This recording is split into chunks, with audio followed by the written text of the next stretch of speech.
ఆర్మూర్ మహాత్మా స్వచ్ఛంద సేవా సంస్థ ఆధ్వర్యంలో ప్రతి వారము ఒక గంట అనే నినాదంతో మేము ఈ స్వచ్ఛ భారత్ కార్యక్రమం నిర్వహిస్తున్నాము. అందులో భాగంగా ఈ 18th వార్డులో గల పార్క్ ప్లేస్లో స్వచ్ఛ భారత్ కార్యక్రమం నిర్వహిస్తున్నాము. ఇక్కడ ఉన్న ఈ పార్క్ చుట్టూరుగా ఉన్న కాలనీ వాసులు, మా స్వచ్ఛంద సంస్థ ప్రతినిధులు అందరం కలిసి గంట అనే నినాదంతో ఈరోజు ఈ పార్క్ ప్లేస్ శుభ్రం చేశాము.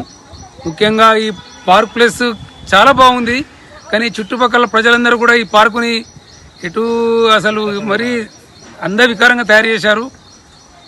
అందువల్ల ఈరోజు మేమందరం కలిసి ఈ పార్కు చెట్టు చేదారం, పిచ్చి పిచ్చి మొక్కలు అన్ని వాళ్ళు పడేసిన వస్తువులన్నిటి తీసేసి శుభ్రం చేశాం. చాలా అందంగా కనిపిస్తుంది. ఇదే రకంగా మీ పరిసర ప్రాంతాలన్నింటినీ శుభ్రం చేసుకొని నీట్గా పెట్టుకుంటే మనకు ఎలాంటి అంటువ్యాధులు రావని చెప్పేసి ఉద్దేశంతో ఈ నిర్ణయం తీసుకున్నాం.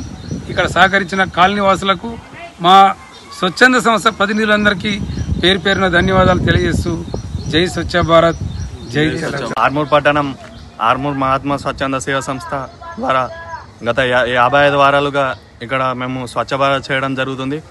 ఈరోజు 56వ వారం కాగా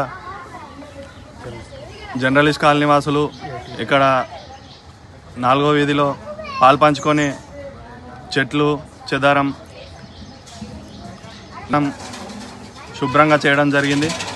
నీరు కలుషితం, చెట్లు కలుషితం కాకుండా ఇలా వాతావరణం కోసం పిల్లలు వాళ్ళ సమయాన్ని కేటాయించాలని కోరుతూ చెట్ల చెదారం, దోమలు ఇట్లా ఏ విధమైన ఆరోగ్య సమస్యలు రాకుండా ఇక్కడ మేము ఒక గంట నినాదంతో ప్రతి ఆదివారం పాల్గొనడం జరుగుతుంది. కావున ఇట్లానే అందరూ వచ్చి ఇందులో పాల్పంచుకుంటారని కోరుకుంటూ కృతజ్ఞతలు.